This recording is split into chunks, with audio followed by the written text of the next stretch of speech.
today's video I'm going to be reviewing the MSI GTX 980 Ti video card. NVIDIA's newest kind of top of the line video card that sits right below their Titan series. And what I wanted to kind of do in this review is I'm not really going to be doing benchmarks. There's guys that do benchmarking way better than I could ever do. If you're interested in that, I'll leave a link or two below in the description to those. But what I did want to do is kind of just go over the design and build of the card, get it installed in the system, show you how that looks, and then fire it up and show you some Battlefield 4 footage and just go over my feelings and impressions on how much it improves the gameplay and, you know, if it can keep up with a high refresh rate monitor at pretty high video settings, and essentially just kind of give my feelings on whether or not it justifies a $670 price tag if it improves the gameplay experience that much. So with that, let's go ahead and get started. I just want to get it unboxed, installed, show you that, and we'll go from there. The other thing I meant to mention is I got this card MSI because I just recently upgraded my desktop system, my gaming computer, and well, it's my workstation and gaming computer, and you know I got an MSI motherboard which kind of has the same motif, you know, like the dragon in red and black. So I was excited when the 980 Ti came out because I was gonna get the 980, but then the Ti came out and it's getting like awesome benchmark numbers and stuff, and it's supposed to be just a badass card. So pretty excited about getting this. So let me just go ahead and open it and pull out the card here. About what you would expect for a $700 video card. Well, it's like $670, I think I got it for. $670, $669 on from B&H Photo. But anyway, yeah, there it is. It uses they call this the Twin Frozer model. Twin Frozer is the fans that keep it real nice and cooled and quiet. It's a cool back plate on there. Yeah, I've seen some other reviews on it, so I was excited to get in. This is really a nice looking card. It's gigantic, actually. It feels really, really big. So yeah, like I said, I like the black and red. I hope it's gonna look great in my system, so we'll get it in there and show you guys how it is in the new build. Here you can see it has the 8-pin PCI sockets, power cables there, and I like it has a dual 8 pins. Like the reference version of the 980 Ti doesn't have 8, but MSI always uses 8 since, well, at least they're 980 as well. And another big reason why I want it is because my power supply has 8-pin PCI cables coming out of the power supply. So, you know, it's nice to not have to have two cables dangling off like I'll show you, like you can see in my system now.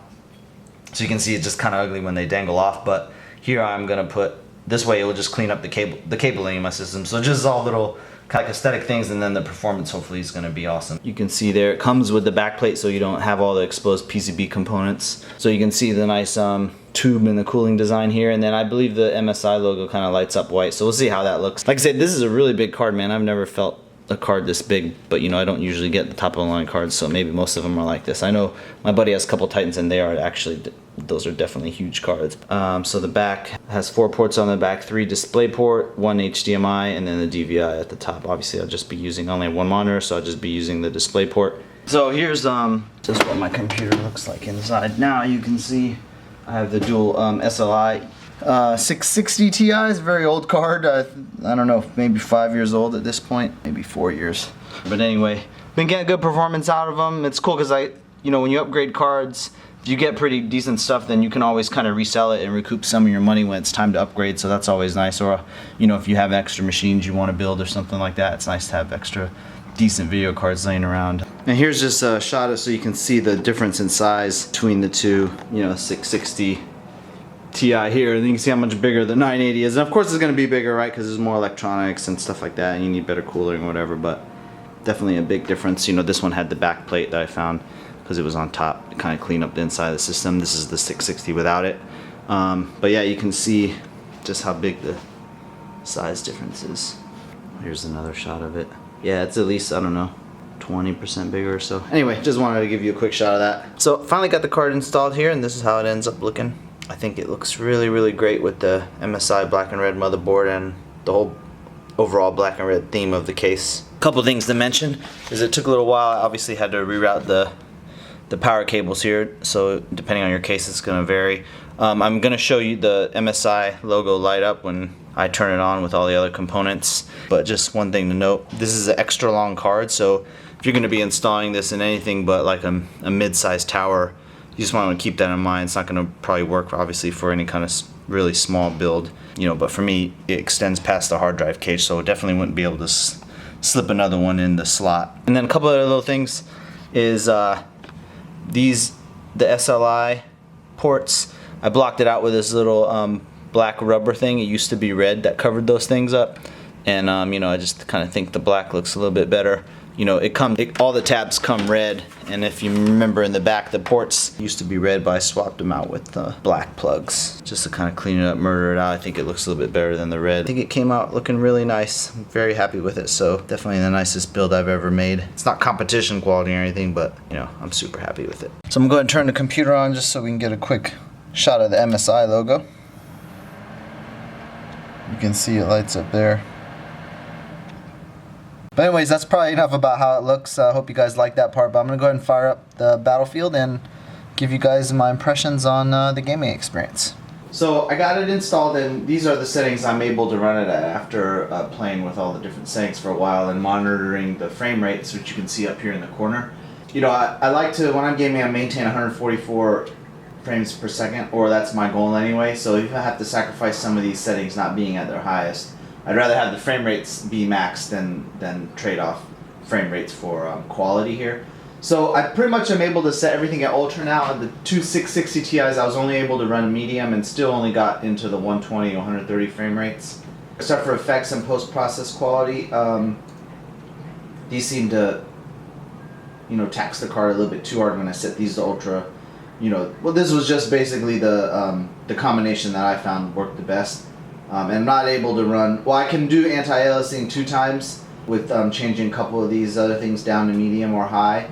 But then frame rates kind of drop sometimes, so I'd rather just not have that, even though the game does look better like that.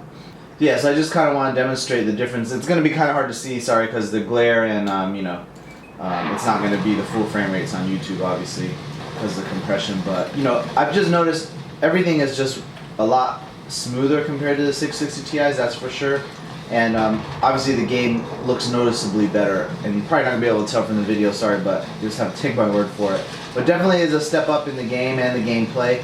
My skill has gone up a lot too. Like, I've had a couple rounds where I've got over 40 kills, which is the first time I've ever got 40. I think 45 is the most, is my record. But a couple 40 round kills which I've never gotten before, which is pretty exciting for me anyway. You know, now I can actually aim for headshots, and you know, I get rounds above 30 fairly regularly if I'm trying. So yeah, I mean, it was an expensive card, but I'd say it's worth it for sure. I was a little disappointed that I can't run everything with 2 times MSA and Ultra, but I kind of didn't really expect that.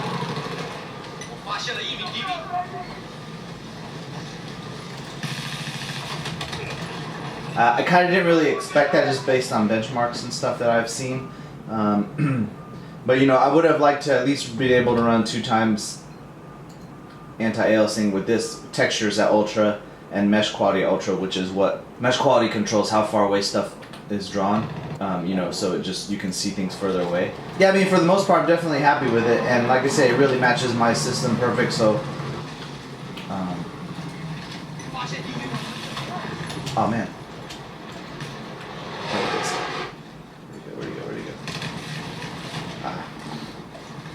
But you can see all this, I mean, the frames just don't drop. Explosions, through smoke, everything. It's kind of great. So, you know, definitely not been able to play a Battlefield at this kind of like quality and smoothness. So I feel like I'm more competitive than ever, and which is kind of, that's my goal, is to kind of be better at gaming. Have the good enough equipment to where I know like my system's not holding me back at all. So it's just all based on my skill, not like my system stuttering or doing anything weird like that. It's just all pure gameplay.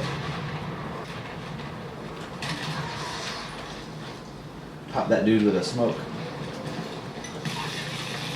See, like before that, I would not felt like I would never be able to keep that.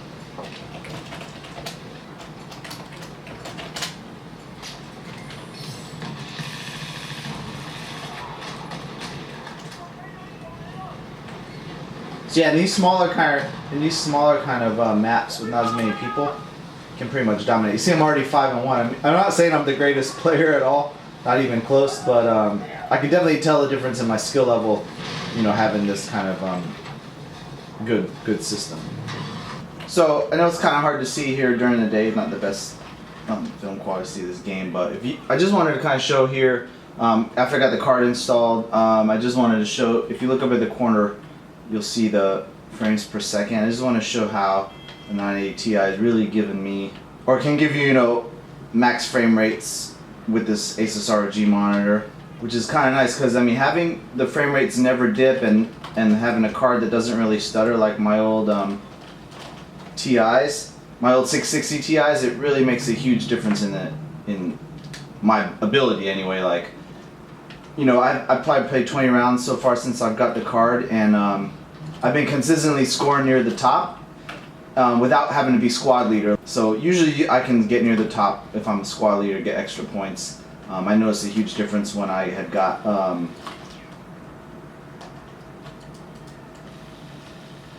you know, when I got the Asus monitor, you know, the 144 hertz was helping me, but you know, it would only be able to go like 120, 130, and it would be some stuttering, and you know, not that it was a huge issue with the stuttering, but it's just so much more smoother now with the 980 Ti. It's like unbelievable.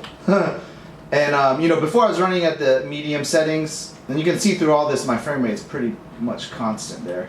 Once you put the game under load, or the card under load, the pipes on it, the heat pipes get really, really freaking hot to the touch. Like, I would say the point that they would burn you with, you know, just leaving your hands on it for more than a couple seconds.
That's kind of it. That's what I wanted to show you guys with this card. If you have any questions, leave me a comment below. And that's it for now, guys. Hope you liked the video. Please remember to hit the subscribe button, and we'll see you guys in the next video. Take care.